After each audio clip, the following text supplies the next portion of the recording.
Neste vídeo, nós vamos abrir Provérbios 31 e descobrir por que a mulher que Deus chamou de virtuosa era, na verdade, uma empresária agressiva que lucrava sem culpa nenhuma. E eu vou te mostrar como isso muda completamente a forma como você enxerga o seu trabalho, o seu negócio e o dinheiro que entra na sua conta. Imagina a cena: uma mulher acorda antes do sol nascer. A casa ainda está em silêncio. Ela acende uma lamparina de azeite e começa a trabalhar. Não por desespero, não porque está devendo, mas porque ela tem um plano. Ela já separou a lã e o linho que vai trabalhar. Ela já sabe para quem vai vender. Ela sabe o preço que vai cobrar. Não é um preço tímido, não é um preço de amiga. É um preço justo, que cobre os custos, gera lucro e permite que ela reinvista. Durante o dia, ela examina um terreno, analisa a localização, calcula se vale a pena e decide comprar. E com o lucro do seu trabalho, planta uma vinheira nesse terreno, mais uma fonte de renda. À noite, ela não está exausta de culpa, ela está satisfeita. O texto diz que ela ri do futuro, ri, não teme, não se desculpa, não sente vergonha. E sabe como Deus descreve essa mulher virtuosa? Mas aqui está o que quase ninguém te conta sobre esse texto. A palavra que a Bíblia usa para descrevê-la é a mesma usada para descrever guerreiros. Em Provérbios 31, versículo 10, o texto hebraico usa a expressão Ishet Shayu. Em muitas traduções para o português, a gente lê mulher virtuosa ou mulher de valor. Bonito, né? Parece uma senhora quietinha, comportada, do lar. Só que a palavra Shayu aparece mais de 290 vezes na Bíblia hebraica. E na maioria esmagadora dessas vezes, ela é usada para descrever soldados, guerreiros, homens de combate. O exegeta Robert Alter, um dos maiores tradutores modernos da Bíblia hebraica, a define como uma heroína doméstica, uma espécie de guerreira do cotidiano. Ou seja, quando Salomão, ou quem quer que tenha escrito esse poema menos, escolheu a palavra Shayu para descrever essa mulher, ele não estava dizendo que ela era delicada, ele estava dizendo que ela era poderosa, e essa força não era só espiritual, era financeira, era estratégica, era comercial.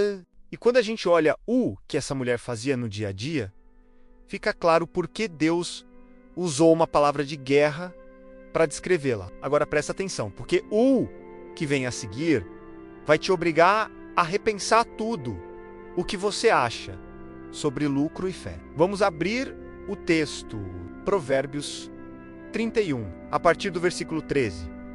Versículo 13. Busca lã e linho e trabalha de boa vontade com as mãos. Ela seleciona matéria-prima. Isso é o que hoje a gente chama de curadoria de fornecedores. Ela não compra qualquer coisa. Ela escolhe, versículo 14. É como os navios mercantes, trazendo de longe o seu mantimento. Ela não fica parada esperando o cliente. Ela vai buscar, amplia o alcance. Olha a escala de operação. Versículo 16 menos. E aqui é onde fica forte. Examina uma propriedade e adquire-a. Com o fruto do seu trabalho, planta uma vinheira. Para aí, leia de novo. Ela examina, analisa, toma decisão de investimento. E com o quê? Com o fruto do seu trabalho. Com o lucro. Ela usa o lucro para reinvestir. Isso é gestão de capital. Isso é visão de longo prazo. E não para por aí. O próximo versículo revela algo que deveria acabar com a culpa de qualquer cristão que vende algo. Versículo 18. Ela percebe que o seu trabalho é lucrativo e a sua lâmpada não se apaga de noite. O texto hebraico aqui usa o verbo taham, que significa provar, experimentar, perceber pelo paladar. Ela saboreia o lucro. Ela reconhece que o trabalho é bom e que a margem é saudável. E trabalha com ainda mais vontade por causa disso. Versículos 24. Ela faz roupas de linho fino e as vende, e entrega cintos aos comerciantes. Ela não dá, ela vende. Ela não troca por favores. ela entrega aos comerciantes, distribuidores, intermediários. Ela tem uma cadeia de venda montada. Agora me diz, essa mulher tinha vergonha de cobrar?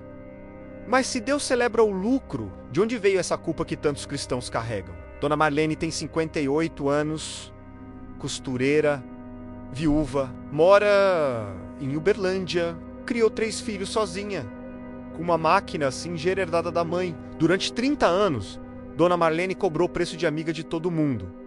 Da vizinha, da cunhada, da colega da igreja. Ela achava que cobrar o valor real do trabalho era falta de amor ao próximo. Achava que cristão de verdade não lucra menos.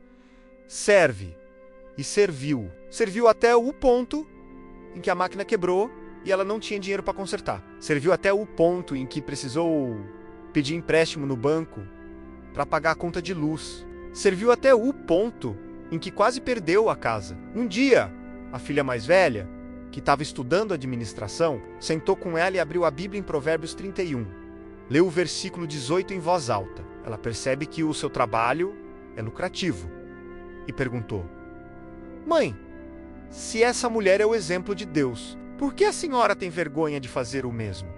Dona Marlene chorou. Não de tristeza, de alívio.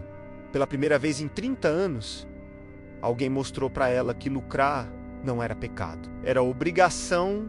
Mas a história da Dona Marlene não é um caso isolado. Tem uma estatística que mostra o tamanho desse problema. Segundo o IBGE, 6 em cada 10 empresas no Brasil fecham em até 5 anos. Dados do Sebrae mostram que, entre os microempreendedores individuais, os MIs menos, a taxa de mortalidade chega a 29%, quase 1/3. E entre as causas mais citadas estão falta de gestão financeira e baixo volume de vendas. Agora pensa comigo, quantas dessas empresas que fecharam tinham um produto bom, um serviço competente, mas não cobravam o suficiente? Quantos desses empreendedores tinham medo de parecer gananciosos? Quantos cobravam barato demais? Por insegurança, por culpa, por achar que lucrar era explorar? O Brasil tem 47 milhões de empreendedores. É um dos países mais empreendedores do mundo, mas empreender sem margem é como plantar, sem regar. Você gasta energia, tempo e saúde e a planta morre a si mesmo. E aqui é onde muita gente confunde as coisas, porque existe um versículo bíblico que foi mal interpretado por gerações inteiras. E pode ser que ele esteja morando na sua cabeça agora. 1 Timóteo, capítulo 6, versículo 10. Muita gente repete assim: o dinheiro é a raiz de todos os males. Só que não é isso que o texto diz. O que Paulo escreveu, no grego original, usa a palavra filarguria, que significa literalmente afeto pela prata, ou seja, amor ao dinheiro. É diferente, muito diferente. Paulo não condena o dinheiro. Ele condena a idolatria ao dinheiro, a avareza, a obsessão. E o contexto é ainda mais específico. Ele está falando de falsos mestres que usavam a fé como ferramenta de enriquecimento pessoal. E tem outro detalhe que quase ninguém percebe. No grego, o texto diz uma raiz, não a raiz. Ou seja, o amor ao dinheiro é uma das raízes dos males, não a única. Até João Calvino, um dos maiores teólogos da Reforma Protestante, explicou isso nos seus comentários. O que Paulo condena não é a riqueza, é fazer do dinheiro um Deus. Agora compara isso com a mulher de Provérbios 31. Ela lucrava, ela vendia, ela reinvestia, mas ela não adorava o dinheiro. Ela usava o dinheiro como ferramenta de mordomia. O dinheiro servia a ela, não ela ao dinheiro. Percebe a diferença? E quando a gente entende essa diferença, outro versículo ganha uma força que muda tudo. Deuteronômio 8, versículo 18. Lembra-te do Senhor, teu Deus, porque é Ele que te dá força para adquirir riquezas.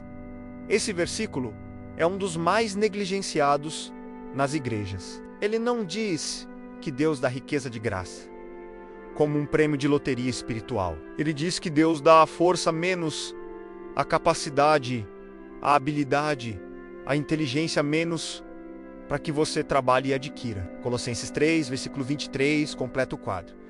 Tudo o que fizerem, façam de todo o coração, como para o Senhor e não para homens. Quando você cobra o preço justo pelo seu trabalho, você não está explorando ninguém.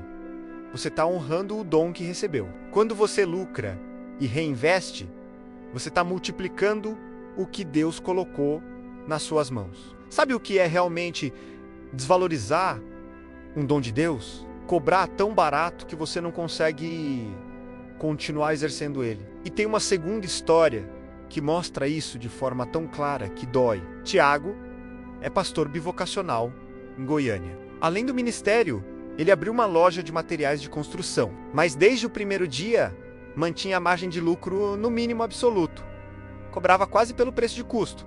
Por quê? Porque tinha medo do julgamento da congregação, o pastor tá ficando rico, o pastor tá virando comerciante. Ele ouvia essas frases na cabeça antes mesmo de alguém dizê-las. Em 2 anos, a loja estava no vermelho. As dívidas com fornecedores começaram a se acumular. Tiago passou noites sem dormir, tentando decidir.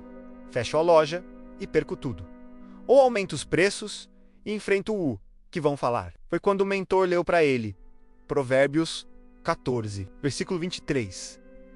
Em todo trabalho aproveito, mas ficar só em palavras leva à pobreza. Tiago ajustou os preços, margem justa, não abusiva, menos justa. Em 6 meses, a loja saiu do vermelho. Em 1 ano ele conseguiu contratar um funcionário e com o lucro começou a financiar um projeto social da igreja para famílias em situação de vulnerabilidade. O lucro não afastou Tiago de Deus. O lucro permitiu que Tiago servisse mais. E isso nos leva ao ponto que conecta tudo. O que Provérbios 31 ensina não é que cristãos devem ser capitalistas frios. O que Provérbios 31 ensina é que existe uma terceira via entre a ganância e a miséria. Essa via se chama mordomia. Mordomia é a ideia bíblica de que nada é nosso, tudo pertence a Deus e nós somos administradores. Bons administradores lucram. Bons administradores reinvestem. Bons administradores usam o fruto do trabalho para sustentar a família, abençoar a comunidade e expandir o alcance daquilo que Deus colocou nas suas mãos. 1 Timóteo capítulo 5, versículo 8, diz com uma clareza cortante: se alguém não cuida dos seus, e especialmente dos de sua casa, negou a fé e é pior do que o descrente. Você não consegue cuidar dos seus se o seu negócio não se sustenta. Você não consegue ser generoso se não tem margem. Você não consegue abençoar se está quebrado. Lucrar não é o oposto da fé. Lucrar com propósito é uma expressão da fé. Se esse vídeo abrir os seus olhos para algo que você nunca tinha visto em Provérbios 31, eu te peço, manda para aquele amigo empreendedor que carrega a culpa por cobrar bem. Manda para aquela pessoa que trabalha demais e ganha de menos, porque acha que lucrar é pecado. Deixa seu like, se inscreve no canal e comenta aqui embaixo. Qual foi a frase desse vídeo que mais mexeu com você? No próximo vídeo, a gente continua explorando o que a Bíblia realmente ensina sobre dinheiro e eu garanto que vai te surpreender de novo. Até lá! Deus abençoe as suas finanças e a sua fé.